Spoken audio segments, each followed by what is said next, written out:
Hey guys, it's Halima from Pi Radio, and today I'm going to talk to you about 5 things that everyone needs to know about what's going on in Palestine right now.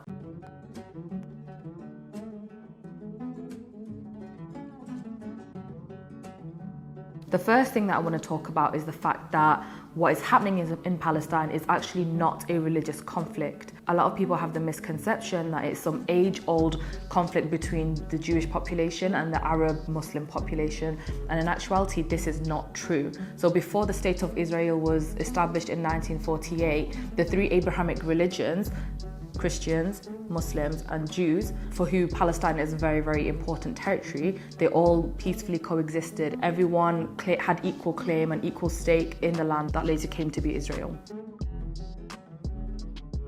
Since this is not a religious conflict, what is this actually about? Well, this is actually about settler colonialism and genocide and apartheid. Settler colonialism is basically when you have a native population in a land, so the Palestinians in Palestine, and then you have a different population of people that come in and settle on that same land. So the Jewish people that came to Palestine after the Second World War, the reason why this happened was because obviously the Jewish people in Europe had faced the Holocaust. They followed an ideology called Zionism. It's a political ideology that is associated with Judaism. The two things are separate, and we need to be very careful in making sure that we separate the two when we talk about the two. Now, Zionism is a political ideology that states that Jewish people have a right to their own statehood. They have a right to have their own state in historic Palestine, and that is because Jewish people have a historic claim to this land. Like centuries ago, that is kind of where the Jewish people, that's a very holy site for them. That's where they believe to be their point of origin.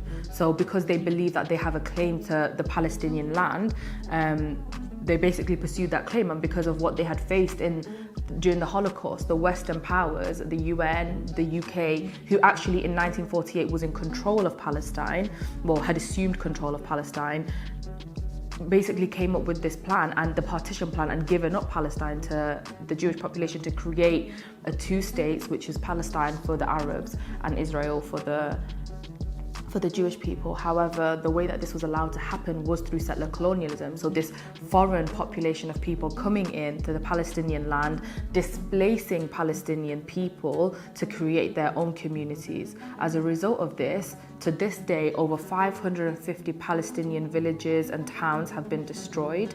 Over 7.2 million Palestinians have been displaced. It created a lot of refugees in neighboring countries, Jordan, Egypt, and it created the worldwide Palestinian diaspora, the way that we see it today.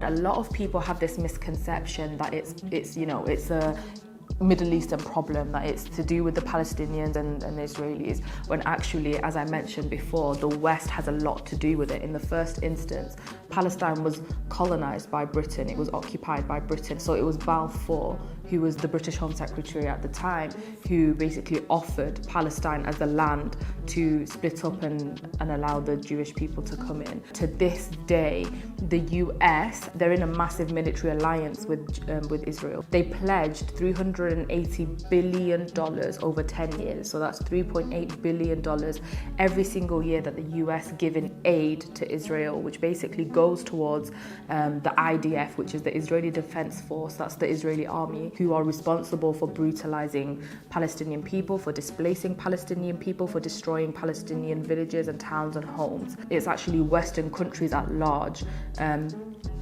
Northern America, Canada, America, the UK, who all support Israel's right to be a country, to be a state. And because Israel have Western military backing, they are basically allowed to act with impunity. That means they are allowed to act without consequence. So while the rest of the world is watching and saying what Israel is doing is wrong, they're not facing any consequences because, for example, it's not just Israel that they'll be facing military backlash from America also.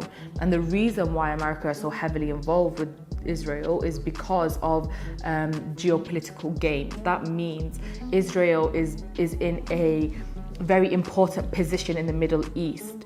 Now, if America have control and have influence in this area, that helps their military, that helps their global control, which is known as American imperialism.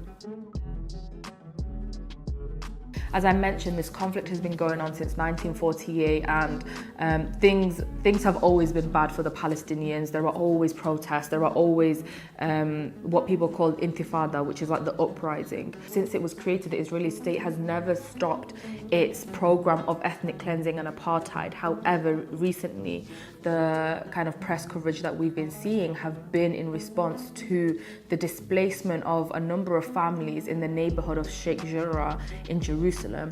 This is significant because, first of all, when Israel was created, so when the Palestinian land was split up, it was agreed that Jerusalem would be left alone because of its significance to all Abrahamic faiths. It was too important, and therefore it would be under international control, and it was not given to Israel, it was not given to Palestine.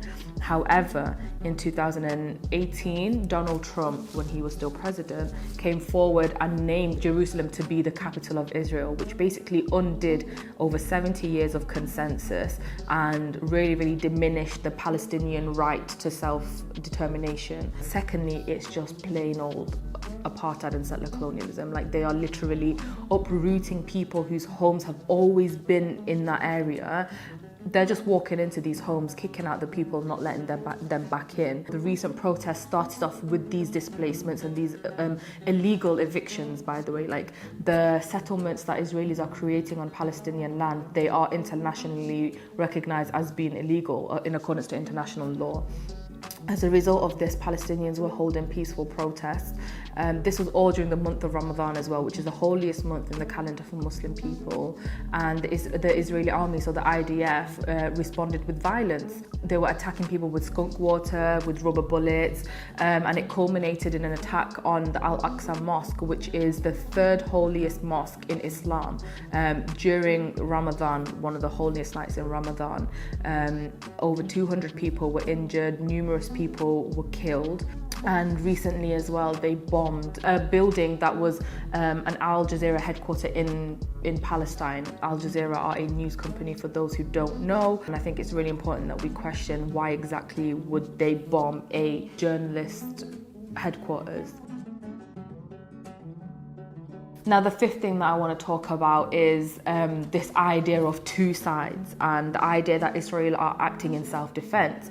So one thing that Israel, well, their kind of main argument, the main justification for their behavior is that they are acting in self-defense of Hamas. Hamas are a extremist group in Palestine who have adopted political violence so as to reach their objective of self-determination for the Palestinian people. Israel obviously refer to them as terrorists. They have obviously engaged in political violence with the Israeli army, and because of this, Israel have basically run with the narrative that Hamas are extremely dangerous and they're a massive threat to Israel, and that is why Israel is acting in self-defense. Obviously, I do just want to clarify that where Hamas have targeted civilians, or where civilians have been lost on both sides, of course, that is never justified. The loss of civilian life can never be justified. However, if you look at the facts and the figures, Palestine do not even have an organized military capability the way that Israel do. Israel have one of the largest military spendings in the world with America's backing. They have one of the strongest militaries in the world, and they have one of the strongest defense mechanisms in the world. Now, again, we have to question, why does a country need to act in self-defense to the extent where they are literally killing off dozens and hundreds of civilians when they have the capability to adequately defend without the loss of life? Israel have dropped 100 bombs in one night, which happened a few days ago. How is that self-defense? That's not self-defense, because they have, as I said, the capability to deflect against Hamas's rockets without killing people. I hope that has cleared some things up for you. It's really important right now for us to show our solidarity with the Palestinian people and the Palestinian cause in whatever way we can. If you go on Instagram and you search, hashtag Free Palestine or hashtag Save Palestine, there are numerous kind of infographics and things like that. You can go online, you can do a lot of reading. One resource that I would personally recommend is if you just type in savepalestine.carrd.co.